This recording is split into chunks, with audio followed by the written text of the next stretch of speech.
Ed guys over here, and today bringing you GP in 60 seconds, but this time with an added question mark, because I don't know how the hell I could do this in 60 seconds. I'm just going to say I'm not. So, you know, I'm going to say this Grand Prix in one word.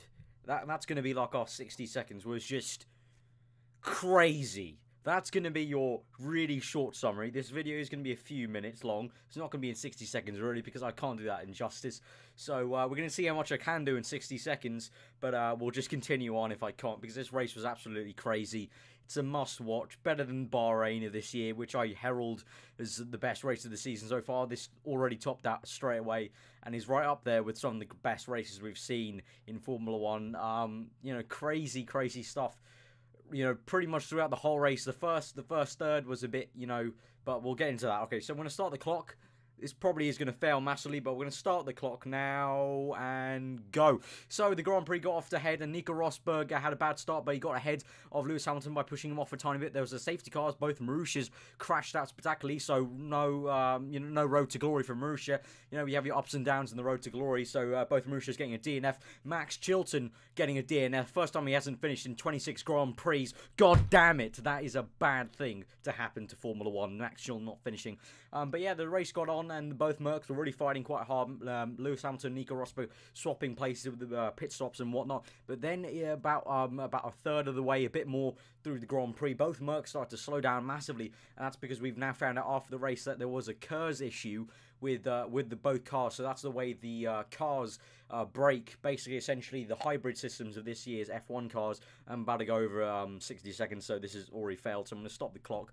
It's already going to fail. Let's just keep on talking. So yeah, essentially, these F1 cars have hybrid systems where the rear brakes are a lot thinner than last year's, because the KERS energy recovery system that takes the energy out of the braking, the wasted braking energy, that's fitted to the rear tires and the rear brake ducts, and essentially that helps to brake the car even more. So they have smaller brake ducts. So now this KERS system failed, so they're down on power, both Mercs here, and then spectacularly Lewis Hamilton's rear brakes completely failed, because obviously without any KERS, the rear brakes were having to do all the work without any KERS help to stop the car down and slow the car down. So his rear brakes failed.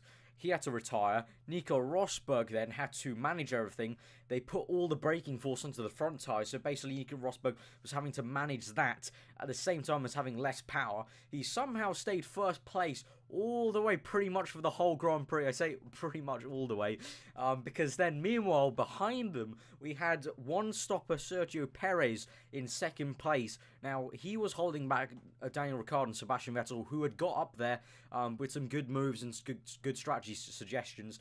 Felipe Massa was actually in second place for a lot of the race, and he was going to he took first place of the Grand Prix from Nico Rosberg, but then he had to make a pit stop because his tyres were going to go away. They thought Williams could make a one-stop work, but they couldn't. So essentially, he got out ahead of Nico Rosberg, because Rosberg had to pit for his final pit stop, and then was managing all these issues. So it looked like Massa might have taken the win, but then Massa had to pit again, so he was down to 5th. So at this point, Rosberg was first, Perez second, Ricciardo third, Vettel fourth, and they were trying to battle. It was basically a bottleneck because Sergio Perez was holding back. Then, with like 10 laps to go, Sergio Perez had some issues with electrical problems. He had to do a reset, so he had to reset the car electrically, like in the middle of a straight, so he got really slow. Ricciardo made an absolute awesome move around the outside into turn 1 and 2 to get second place, and then he chased after Rosberg. At this point, Vettel was trying to overtake Perez. Massa was right there, and so Ricciardo, on the second last lap of the Grand Prix, overtook Nico Rosberg on the DRS. Easy move to get the win of the Canadian Grand Prix. Daniel Ricciardo wins the Canadian Grand Prix. Absolutely amazing, spectacular stuff. I don't know how to explain, just so happy for him. The guy deserves it so much. He, literally, the grin on his face probably tore his face off. But wow, just amazing stuff for Daniel Ricciardo to win this race. Nico Rosberg comes home in second. Then on the last lap, going on to the last lap, Sebastian Vettel overtakes Sergio Perez to get third place. And then spectacularly, Massa tries to overtake Perez. They both kind of come in on each other, and an almighty shunt, and both of them into the wall. Really hard accident. It was a very bad accident. Fortunately, both are okay, according to said character Sky F1. They're going to the medical center. Both of them are okay. They're talking, they're walking around, but, you know, they just want to make sure the G-forces they experienced going to that wall wasn't too nasty, but thankfully they are okay. But Daniel Ricciardo wins the race in a Red Bull car at Canada, which is, you know, one of the high-speed tracks with the long straight. And he wins it in a Red Bull because of Nico Rosberg and Mercedes' dilemma with the KERS unit. Sebastian Vettel in third place. Absolute amazing first win for Ricciardo.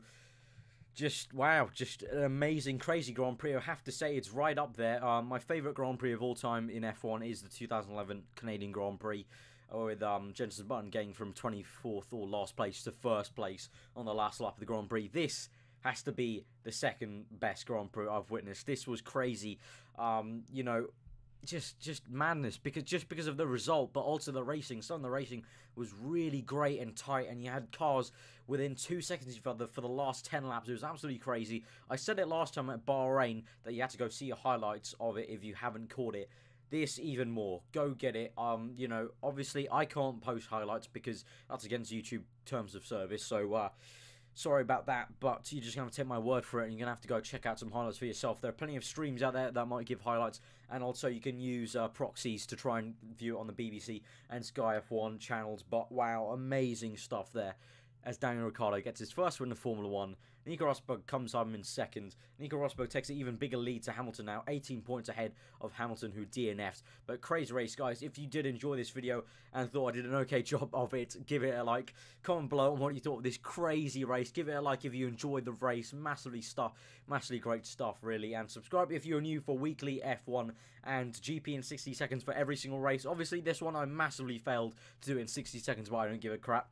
Amazing race, and it deserves more than 60 seconds. So, I hope you guys have enjoyed that race. Hope you enjoyed the rest of your day. I've been aarava, and I will see you guys next time.